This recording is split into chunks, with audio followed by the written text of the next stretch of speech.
The night before, his body was not his own. Thomas had been forced to labor again and again until his soul felt shattered. Chains held him in place. Voices mocked his pleas. Cruelty drowned his hope. His ankles bled from iron shackles. His ribs ached from the kick that ended his protest. Terror owned his world.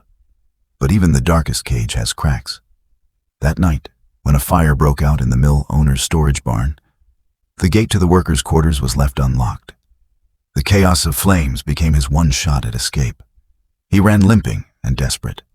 He clutched a torn burlap sack around his shoulders and a small tin box stolen from the foreman's office. Records, wages withheld. Proof that could destroy men of influence. The night stretched endless. Every noise made him freeze. Every movement made his pulse race. His lungs burned with each breath, but still he ran as if death itself followed.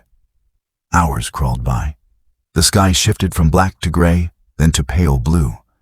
By morning, his body was giving out. The summer heat beat down on his skin, already covered in welts. His mouth felt like sand. His legs shook. His sight grew dim.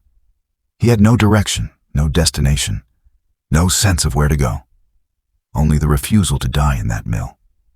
Then he saw it. A ranch house in the distance. Wooden fences, a horse grazing, smoke rising from a stone chimney. To him, it was no less than sanctuary, no less than salvation itself. His steps dragged through tall weeds. His knees gave out once, then twice. The tin box slipped, but he grabbed it back as if it held his very life. With one final effort, he reached the front steps. His body collapsed. His fist knocked weakly on the wood before he fell. Inside, Clara Brennan heard the thud. She was 48, strong-armed, her face weathered by years of work and grief, a widow who had buried joy long ago. She opened the door and found him there. Shattered and wheezing, welts painted across his back like brutal strokes. His lips moved. His voice was no louder than a breath. "Don't turn me away, please." Clara knelt. She pulled back the edge of the burlap. The sight stopped her cold. Welts deep and angry. Shackle marks on his ankles, bruising across his ribs. This was not weakness. This was endurance. She wrapped her shawl across his back and lifted his head for water. Her voice was firm, low, unwavering. "You're safe here." His tears came at last, streaming down his face. His hands gripped her wrist like a rope thrown to a drowning man. "Please don't let them drag me back." Clara looked at him, then out across the wide open land. She knew men would come, men who claimed him as labor, men who would burn everything to keep their crimes hidden. The choice stood heavy before her. Take him in and risk battle with Silas Crane, the mill master, or shut the door and let his fate be sealed. And so the question stands. When those men arrive to reclaim him, will Clara fight to shield him, or will fear win again? The sun climbed higher, warming the porch where Thomas lay. Clara carried him inside, slow and gentle, as if he might shatter in her arms. She set him on a bench by the table, handed him a cup of water, and waited. For a long while, he said nothing.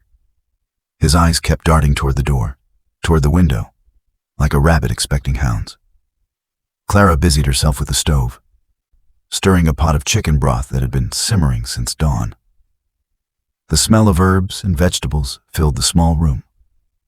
When she set a bowl in front of him, his hand shook so bad he almost dropped it. "Eat," she said, plain and steady. He looked up as if he could not believe the word had been meant for him. Then he took one spoonful, then another. By the third bite, tears rolled down his face. Clara did not ask why. She knew. After a while, he spoke. His voice was low, rough from nights of screaming. "They will come for me." He gripped the edge of the table. "They always come." Clara sat across from him, leaning forward. "Not while you're under my roof." The words sounded simple, but Thomas stared at her like she had just promised him the stars. That afternoon, she tried to help him mend a saddle. His hands fumbled with the leather, but Clara showed him slowly, guiding without touching more than needed. At one point, the strap slipped through his fingers, and he flinched hard, expecting a blow. Clara's voice cut the silence. Out here, leather is for horses, not for people. For the first time, he almost smiled. Later, as the sun dropped lower, he reached inside his sack and pulled out the small tin box. He placed it on the table between them. His fingers lingered on it like it was fire. They kept this hidden, he whispered. Wages, dates, how much each man was owed, who paid the constable to look the other way. All of it, not just mine, but dozens of others. Men worked to death for nothing. Clara opened the box. The papers were worn but clear. Men of power, men with influence. It was more than cruelty. It was proof. Her jaw tightened. She knew the kind of storm this little box could bring. Clara took a few blank sheets from her ledger and copied down names and numbers by hand, her pen steady even as her jaw clenched. If the box was ever lost, these pages would still speak. Thomas leaned closer. His voice dropped to a whisper. If they find out I took it, they won't just drag me back. They will bury me where no one will ever find me. His eyes searched hers. Do you believe me? Clara closed the box, slow and firm. I believe you. The room went quiet outside. The horse stamped in the dust. A hawk called from the fence line. Thomas's shoulders lowered just a little, the first breath of trust settling in his chest. But Clara's mind was already working. If Silas Crane knew this box was gone, he would not stop at sending one man. He would come himself, and he would not come alone. So Clara reached for the box again, placed it in a drawer, and looked him straight in the eye. If they ride out here, we will not face them alone. He frowned, confused. What do you mean? Clara leaned back, her eyes fixed on the fading light outside. There's one law in this county I still trust. Sheriff Daniel Holt. If trouble rides, I'll send the signal. He'll come. And there it is. The question that will decide everything. Who will Clara call for help? And will that help arrive before Crane's men do? The day after Thomas showed Clara the tin box, the ranch felt heavy. Every creak of the fence, every sound of hoofbeats in the distance made him jump. Clara kept working like always, but her eyes drifted toward the horizon more than usual. She knew trouble was coming, and trouble came sooner than she thought. Late that afternoon, the dust rose on the road. One rider, Silas Crane, his hat low, his smile wide, the kind of smile that makes a man's blood turn cold. He pulled his horse up by the fence and tipped his hat like he owned the land already. Afternoon, Brennan. Silas called out. I hear you're keeping something that belongs to me. Clara wiped her hands on a rag and stepped onto the porch. What you're looking for is not here, she said. Silas leaned forward in the saddle, his eyes sliding toward the window where Thomas stood frozen. There he is, Silas hissed. My little runaway. You know he signed a contract. He's labor until it's paid. Hand him over, Brennan.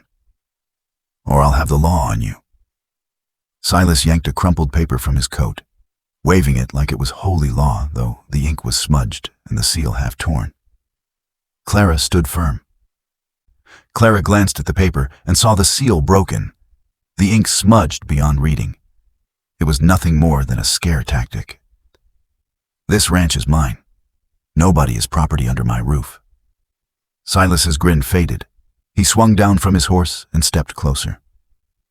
You got a big mouth for a woman living all alone. You think you can keep him from me? In that moment, Silas lunged. His hand reached for Thomas through the doorway. Before he could scream, Clara caught Silas's wrist, twisted it hard, and drove a fist into his chest. Silas stumbled back, cursing. Thomas, shaken but fierce, grabbed a rope from the wall and snapped it across Silas's arm. The sting made him drop his knife in the dust. Clara kicked the blade away and pointed straight at him. Ride back, Crane. Next time you step on my land, you won't walk off so easy. Silas spat into the dirt. You think this is over?